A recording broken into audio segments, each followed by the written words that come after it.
It's been a long day. Yeah, it certainly has. All right. Hi, everyone. I'm Lucy Hoag. I'm the CEO and founder of Violet Labs. We are, I think we're out of buzzwords after today to describe what we do, because in some way we all say the same thing, it seems. Digital thread, single source of truth.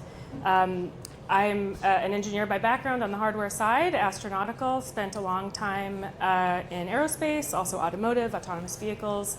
But truly was obsessed with digital thread since grad school. My PhD program, which I will not tell you how many years or decades ago it was. But what I was looking at was using AI to automate and optimize satellite design. Basically, a lot of the engineering that we do is deterministic in a sense, if you know all the things, and it can be automated, and AI can help that. Fast forward through a career of really fun hardware stuff, and I saw little to no innovation in that area at all. I mean, it's just so kind of depressing. Like, we just have been so stagnant, and I know we all know that. So what Violet is trying to do is attack that from a very data-first, connectivity-first approach.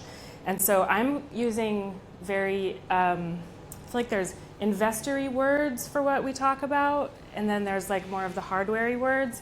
I'm going to go investor-y. I think I didn't use digital thread once in my presentation. We'll see. So we are building the knowledge and orchestration layer for the physical world. So to start, a lot of framing that we all already know. The volume and complexity of hardware is just exploding. The way we build, and I'm sorry, I'm going to maybe go through this fast. There's a lot of PLM people here.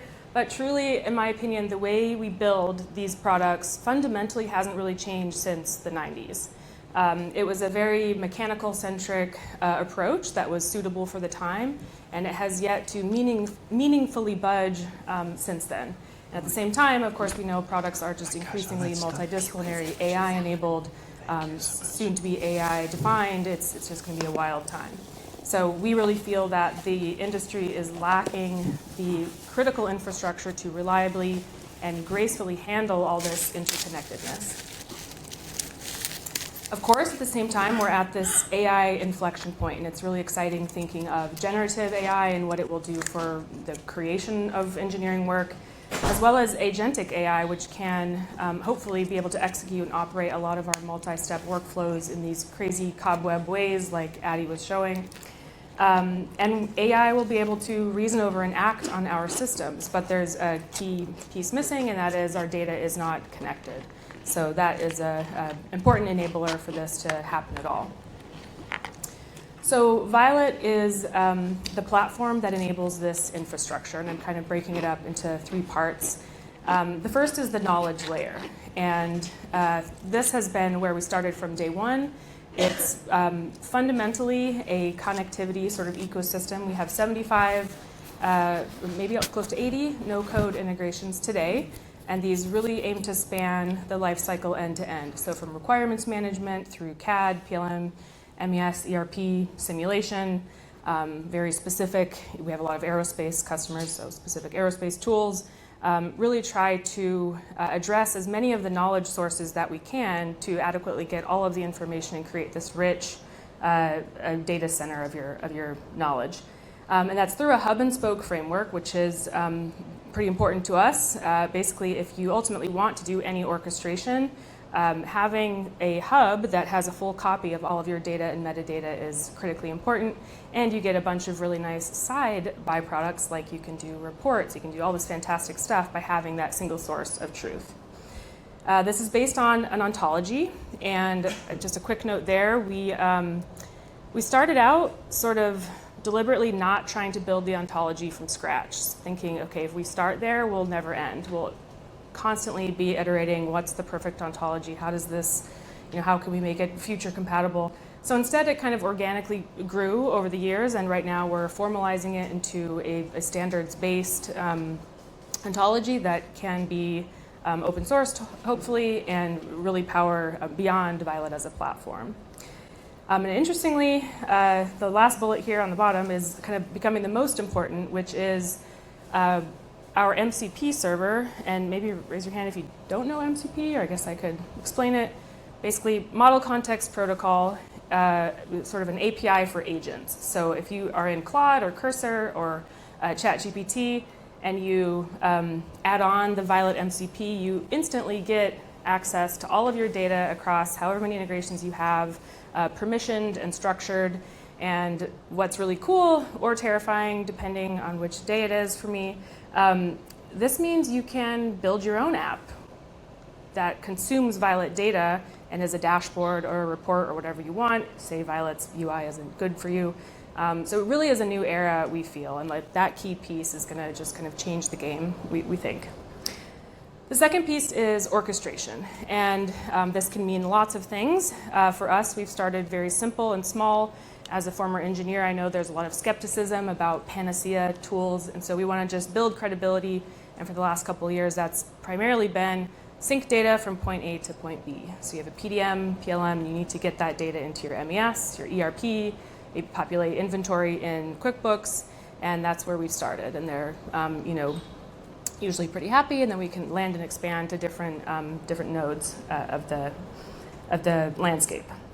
This is also controlled in a granular way, so you can sync what you want, what you don't want. You can do mapping, and we have approval and rejection capability, full monitoring and observability, and also round-trip auditability. So in this future world where we have agents doing everything for us, and syncing data between tools, you need to have the round-trip confirmation of everything that's happening, and that's kind of a pain in the butt to build, but it's one of the key, again, enablers that will ensure this infrastructure can happen. And last, something that we're working on now, which is kind of maturing and expanding our knowledge layer to full context. And so by that, I mean relationships between data and the context graph, also decision history, so the time varying information.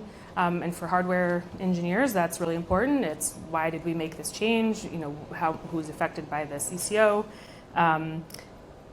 Then also with natural language processing, being able to ingest email, Slack, all types of metadata to get that operational knowledge, and also the institutional meaning of things. So an AI might not really know what your zillions of acronyms or jargon mean. And this enables it to learn that. And then importantly, it can also use that as a feedback loop over time and improve itself. So let's get to the fun stuff. I kind of wanted to do an actual demo today, but some big old screenshots we'll have to do. So we have 75 or maybe 80 live connectors and counting. A long list of ones that we're trying to do, but now there's like so many, we can't shrink the roadmap fast enough.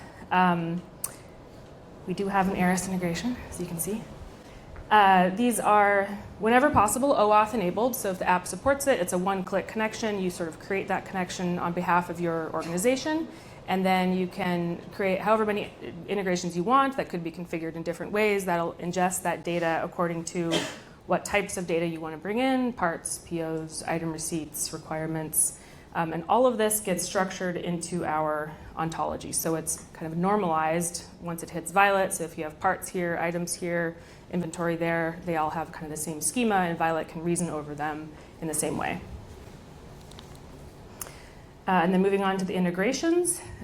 These are, so now we're talking about fetching data into Violet.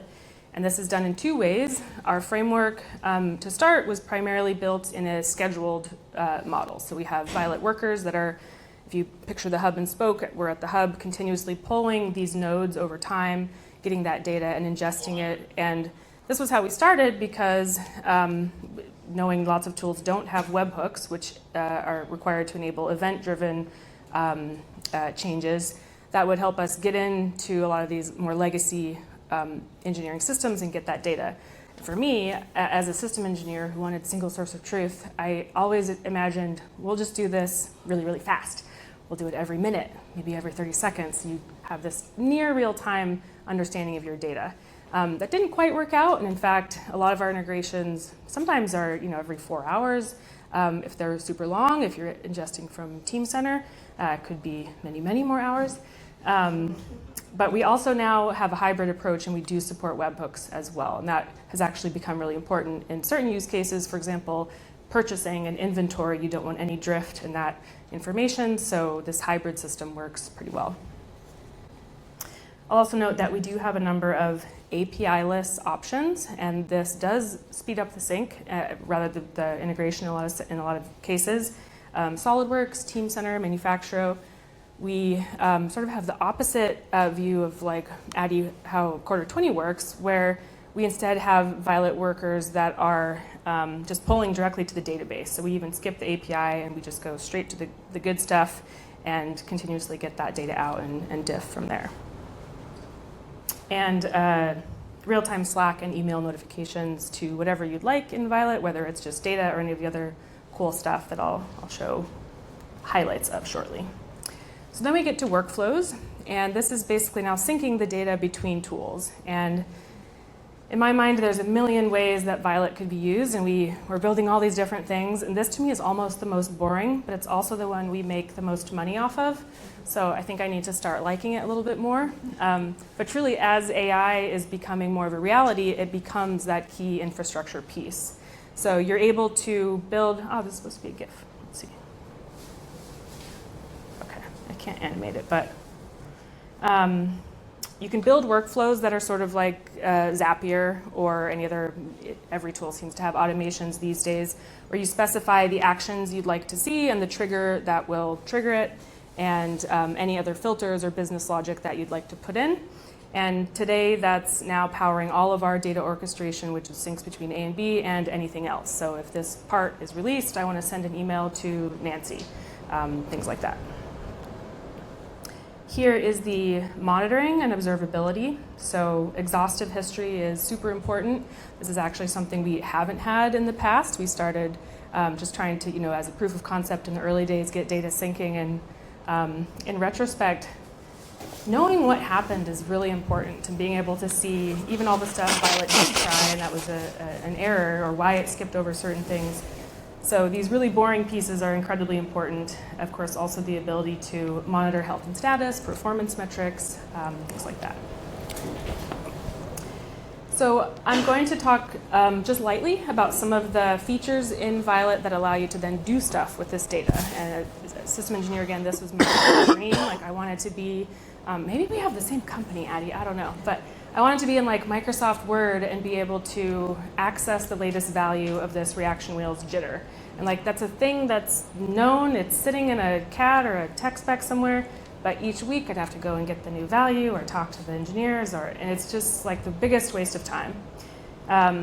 So one of the features we have is basic reporting. And this started in what we call multi-source reports, which is basically you can put in maybe a part number or part number for a BOM. And for every part in that list, Violet will dynamically spit back anything else related to any of that stuff. So this is used quite frequently with our customers for tracking inventory, tracking purchase requests and orders, tests, issues, on and on. You get this really nice sort of, in the case of parts, like a very rich understanding of your part and MBOM and EBOM inventory. And then we have spin-offs from there, so BOM comparison, clear to build, that pulls in inventory and POs on a more templated basis, and things like that. We would not be responsible startup founders if we didn't build a chatbot. So, of course, we did that. And it's been actually really cool for a couple specific reasons. So I already introduced our MCP, which is sort of the kernel of all of this going forward. And the goal, in my mind, for that, for us, is to have users be able to do whatever they want with it outside of Violet. And it's sort of, it breaks free from Violet being the place you have to go and look at. But it's also a really handy way for us to test internally. And so we have launched this chat feature, which is, pretty amazing when you compare like building your own chatbot versus what Claude can do, and then what it can do next week and the week after that. It's kind of mind-blowing. But it helps us be able to test and evaluate our MCP, and is pretty helpful for just really quick queries and things like that. So we're going to continue building this, and ultimately the goal is you want to build this fancy report, complex visualization, it's just a one-line natural language input. And as I mentioned, the really exciting grand plan is now we open that up to our customers, and depending on their fluency with AI and prompting and vibe coding, or slop coding as we call it at Violet, because I tried to do it and submit some PRs, and I did. You can create whatever you want. So if you don't like our BOM compare, you can create your own. And it is shocking how excellent Claude and Cursor are at actually building. Like, this is a real app that our CTO built in about 20 minutes. Once we had just included BOM relationships in our MCP, and so he was testing that out, and basically in half an hour, it built one of our features from scratch. So it's a pretty exciting time, and we're eager to see what the future holds. That is it for me. Would love to take questions, and then very eager to show demos. Send me a note or sign up for a demo on the website. Oh, yeah. And there'll be demo. There's a demo area downstairs, kind of next to the G2 booth. So there'll be the startups, like Lucy can show you all about. Why Violet Labs? The name? Favorite color? Or there's two answers. okay. So Short one and a long one? sure. I'll give the fake one first. Okay. So we're all about efficiency and trying to optimize and do everything as efficiently as possible. So violet, if you're familiar with Rayleigh scattering, it's why the sky is blue. Blue and violet photons scatter wavelengths most efficiently. So we love that. But also it's the name I would have That's given the geeky one. That's the geeky one. Yeah. Then we have the sappy one, which is I've been an engineer forever and wanted to start a company, and that's been my priority. So I don't have a daughter yet. And Violet would have been her name, but the company got it instead. So the dog will be Rose or something, right? Yeah. Awesome. Do we have any questions for Lucy? That was a fantastic presentation. Thank you very much. Any questions? Go ahead, Ralph. Hi, this is really impressive. Thank you.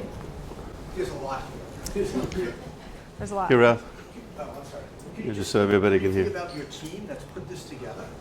Yeah, I'd be happy to. I might even have. So we're pretty small. We're 13 people. We from day one have been very engineering heavy. So all engineers, and only till recently have we had 2 more product folks that complement me. So this is my CTO. He's amazing. He has none of our software engineers have any hardware background, and it is fascinating when they get to. We have all of these. Like developer instances of Java and doors and what have you, and they're just like, this is what you guys use.